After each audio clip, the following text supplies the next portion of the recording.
So hello world, this will be our first video. This is Chris, and I'm Joel, and we're twins, and we're movie buffs, but we're also 80s song buffs, I guess you could say. I recently watched the Cobra Kai series, and Johnny Lawrence got Miguel, his protege, to realize 80s music is the best. And of course, that show puts 80s music into it as well to prove that fact. But the question is that true? Is 80s music the best? And I think it is. And I think people are going to probably think whatever decade they were, the teens is probably the best. But if you listen to today's music, it's hard to argue today's music is better than the 80s. And I got reasons why, and hopefully Chris will as well. Well, when you look at YouTube videos and then you go down, scroll down the comments, people are always like, yeah, this movie is the best. And they go, today's music sucks. That's what they always say. And I agree with that. Today's music does suck. When's the last time you heard a good song from a movie that got played on the radio? There's a question, because we're going to go through some 80s groups or people, like Kenny Loggins, the movie king.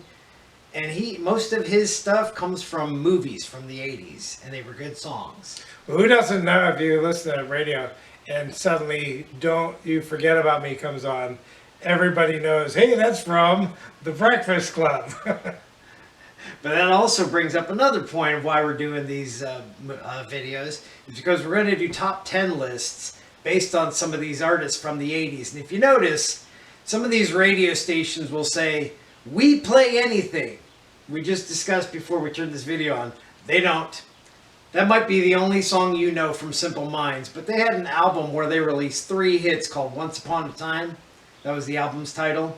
You don't hear any of those songs anymore. You just hear that Breakfast Club song, which is the reason I want to go over some of the songs they sing that you don't hear anymore. Okay, so I don't know if you have a reason, but one of my biggest reasons of why the 80s music is better is because nowadays you do not hear a guitar solo. How about that? I told you about that maybe a few months back. I told you about John Cougar Mellencamp. His songs, if you go through his list of hits, he's got very few guitar solos. There's only a couple songs where he actually does have a guitar solo. Like I think the Authority song has one. That's true. But there's not too many. Yeah. So does that make it good just because it has a guitar solo in it? No, not really. But in the 80s, there were some very exceptional guitar solos. Well, I mean, the only way you're going to hear rock and roll nowadays anyways is on classic rock music stations. That the genre we have now is not rock and roll. They call it pop music. That is true. I actually heard a Harry Styles song, the one about adoring you. It had a guitar solo in it, but it wouldn't qualify as a guitar solo back in the 80s. Too small, not enough happening. Interestingly, one of the best guitar players and the best drummer from the 80s era both died last year, interestingly. That'd be Eddie Van Halen and Neil Peart. Right. Peart. Peart. That's what I keep hearing people say. I like Peart. I always called him Neil Peart my entire life until he was David Letterman introduced him and he wasn't corrected. I'm like, well, Neil Peart would have corrected him if that wasn't his name. So I think it's Peart.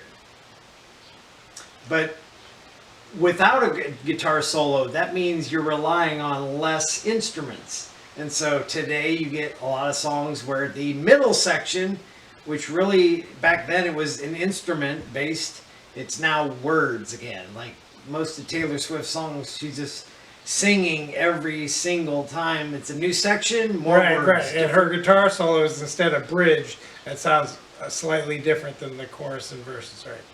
Now, what I'm not saying is today's music doesn't have good artists. A lot of Taylor Swift songs are good. The Weeknd has a lot of memorable songs. But by and large, a lot of the stuff played today sounds alike, and I don't know who the people are. It's the same writers is what I've heard. Really? There's a couple writers out there who they make the music and then they give it to the artist. And so, yeah. So that's why it sounds similar. So there's point number 2. First, you got the guitar solos.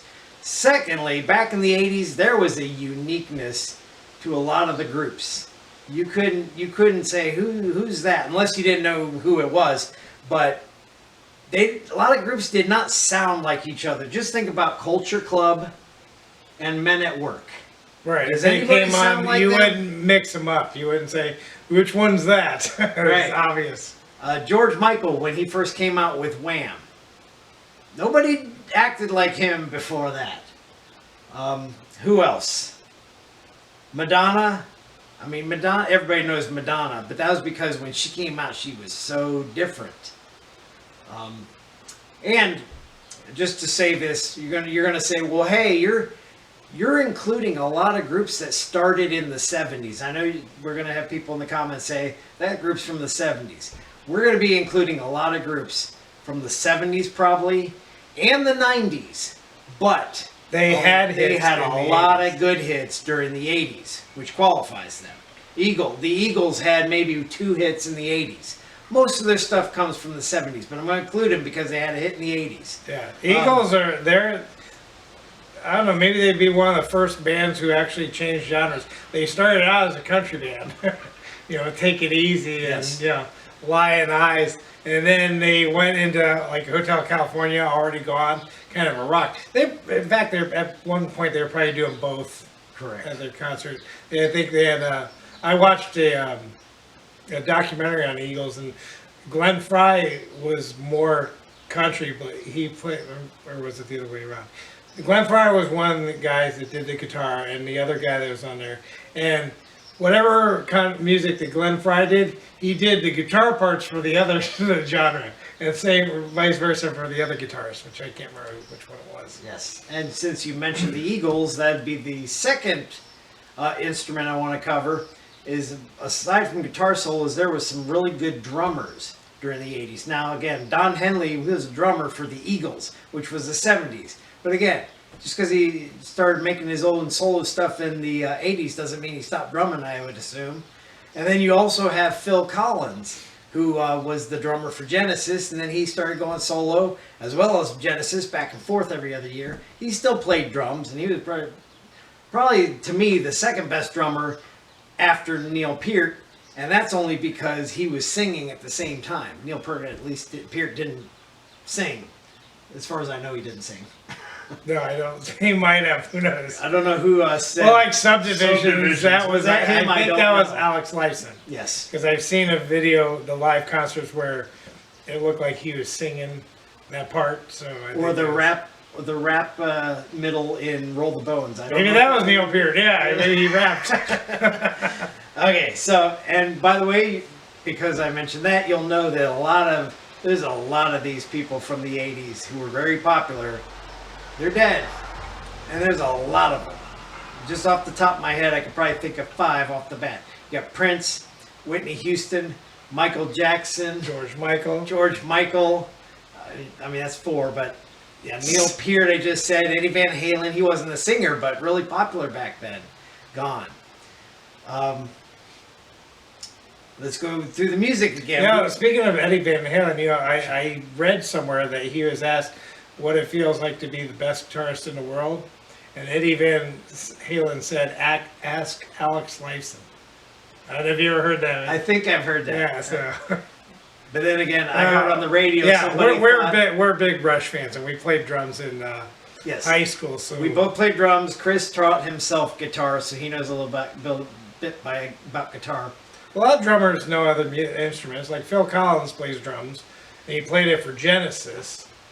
But he plays piano too. Correct. Don Henley plays the guitar. You can watch. He's got some videos where he's singing some of his songs, and he actually has a guitar in hand. So And I'm not going to say that's not what artists do today, but there is a limited amount of people who can sing as well as play an instrument, which is one of the turning points after the 80s. You started getting groups like the Backstreet Boys, In Sync, 98 Degrees, New Kids on the Block was the 80s, but Right, can you I call couldn't them- tell which group's what when the songs can out. you call them a band if they can't play instruments? You got boy bands and they're all front and center, nobody's playing anything. Yes. And it seemed like when somebody came out and they did know how to play something, they didn't last very long career-wise. No, in my mind, a band, the instruments they have is they have a drummer, a bass player, there's a keyboard player. A singer could be somebody who plays another instrument, but there's usually two guitars. Two guitars. One's a rhythm guitar and the other guy does a soloist. That's true. Maybe we'll get around to doing 100 of them because there's a lot of artists that have hits.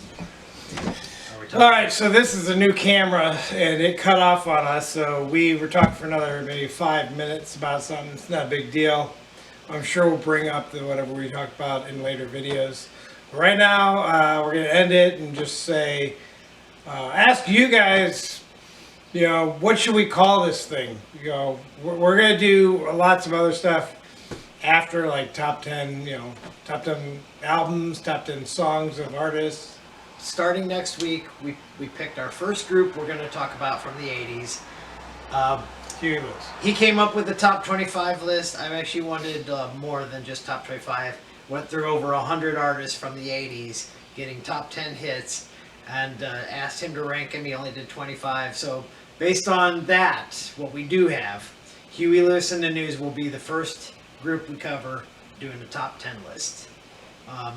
During that, we're gonna pick our top 10 songs, point out what year they came out, what album they came out of. We'll probably tell you what albums we think are underrated, what songs rank too high on the Billboard charts, what songs should have been ranked higher.